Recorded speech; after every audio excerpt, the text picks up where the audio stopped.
Tukae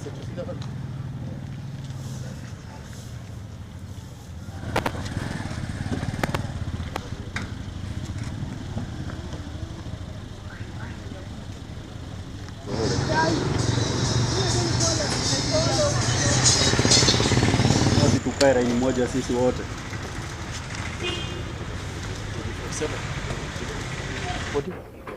My name is Loyford Gebara, County Commissioner Nakuru. For 1 week, we have been having a series of serious crime. These are robbery with violence.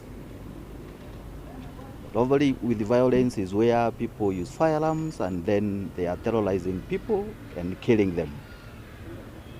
A number of our members of the public, and especially the vendors for M-Pesa, were killed, about 4 of them. And then the firearm that was being used by then, from what we used to get, was that they were using an AK-47. And we were able to confirm, based on the cartridges that we have been recovering from the scene of crime. This is the 7.62 millimeter special. That ammunition is meant for an AK-47. So for the last 3 days, anytime between 7 and 8:30, we have been having breaks into M-Pesas. And the worst of it happened yesterday, because the team behind here, the County Security Committee, the Sub-County Security Committee, and the DCI officers, we have been out for the whole period, trying to trace where this firearm is being kept and who is using it. Now, last night, our officers, while on patrol, pumped into the gang, and a shootout arose. And out of the shootout, at around 8:30, we were able to track the entire night the systems of these fellows, and we were able to arrest 4 persons who are in the police custody here with this firearm. This firearm was found in Bondeni, in a place hidden where they could keep the firearm, in a place near a Kalonjing there. And there was somebody with a kiosk who used to sell something, and then when the firearm is needed, she could just pick it, give to them, and they could do what they wanted to do. The names that we are having, they are, when we learn their telephone numbers, the ones that they were using, because in total we had arrested 3 earlier who are in the police station, and these 4, so the total comes to 7. The phones, when you link them, they lead you to Pakawa, they lead you to Pipeline, they lead you to Ndegendimu, they lead you to Sorio, and they converge to a lodging here called Umoja. Umoja is a lodging that is just next to the Tide is here, and this is where these guys were lapped together, and we have now the firearm, the one that you have seen here. The journey yesterday was not the best, because we had the exchange of fire with our police officers, and in the process some were injured, but luckily we have gotten the firearm.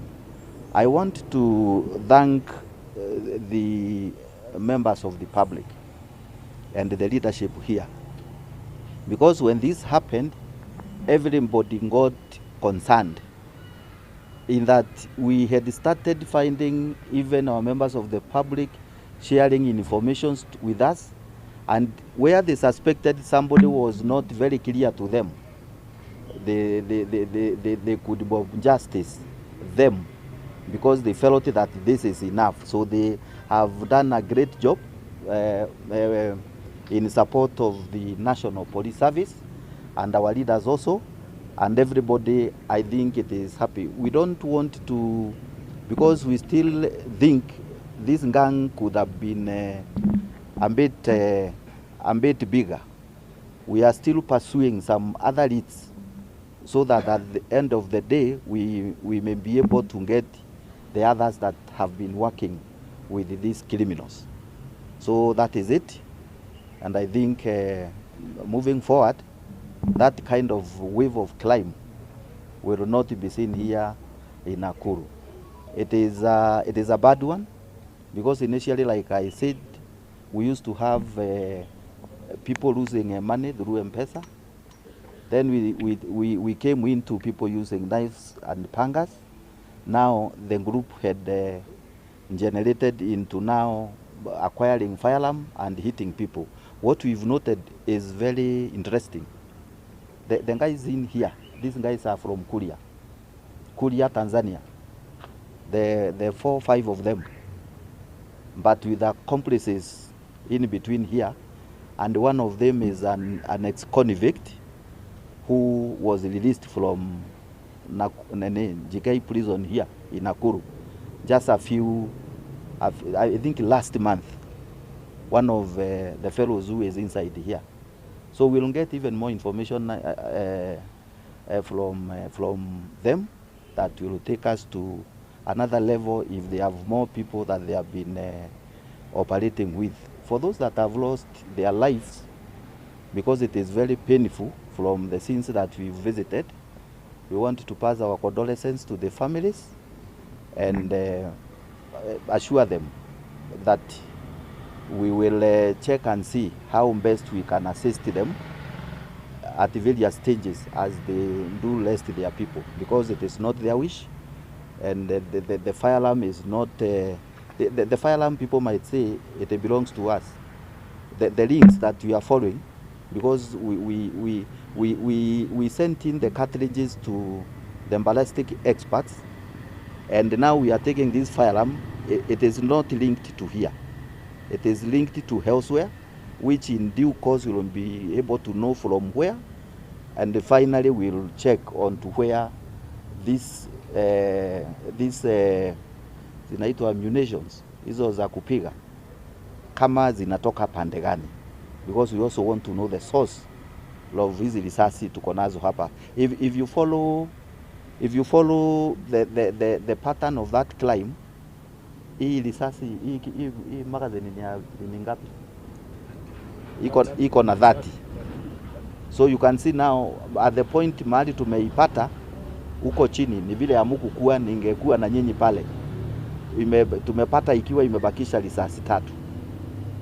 So probably you can look at the volumes, and even these guys are very scaring. One of the team that came to support us here, because it is a Subaru, they just hit it hapa tides wakifikiria imebeba muntu yao. So that's how dangerous they are, but then we are with them, we will manage them. Thank you very much. What is the status of? We had an exchange. Some were injured. We want now from here to go and check their status, how they are. In Nakuru, we have various criminal gangs. Those suspects, in any way, are they connected with those criminal groups, like confirm and arrest? Yes, I would say yes, because when you look at it, it's only that I don't want to share too much. There are some of the fellows, like this convict, the first convict who is the commando to this team, have been living here in Nakuru and was arrested here in Nakuru. I think he had some wildlife trophies or something, and arrested. So historia yake inaonyesha tu Nakuru hapa, meaning is part and parcel of the team. Of course, he has recruited others from other areas. It is a team again that seems like could have brought in some fellows from other areas like Nairobi to come and support them in their operation. Report I'm getting in that the police officer who died, his name is Shòotout from Bondeni Police Station. We'll go and confirm, because now, you know, now you might scare the next of kins. We'll go and confirm so that it is communicated if it has happened the right way. So for the residents, what would you tell the residents of Nakuru now that, is it that the 3 assailants who are behind all this have been arrested, or this is just part of the gang in general? So are the 3 still out? Once Because we don't know the numbers. Si hapa unasikia tuko na 7. At the scene of crime tumepata 4. What you have been reporting is 3. But sisi we have 7, and the 7, there is a connectivity with the 7. That's why we've not released them, because there is a connectivity. Hii mazungumzo yao na kuongea kwao, because they are not together, they are linking, giving us more information. So I would not say that tumeshika wote. So the communities here, we should all be vigilant. We should all share any suspicious character that you have seen nini, because munataka kuniambia confirm ilisha. Si mnisikia walienda TikTok. Inaitwa TikTok kama inaitwa nini? I'm just told wamechange tu game.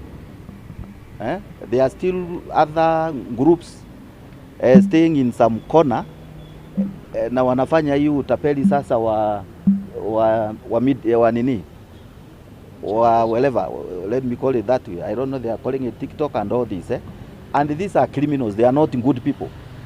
So we need to, we are not relenting.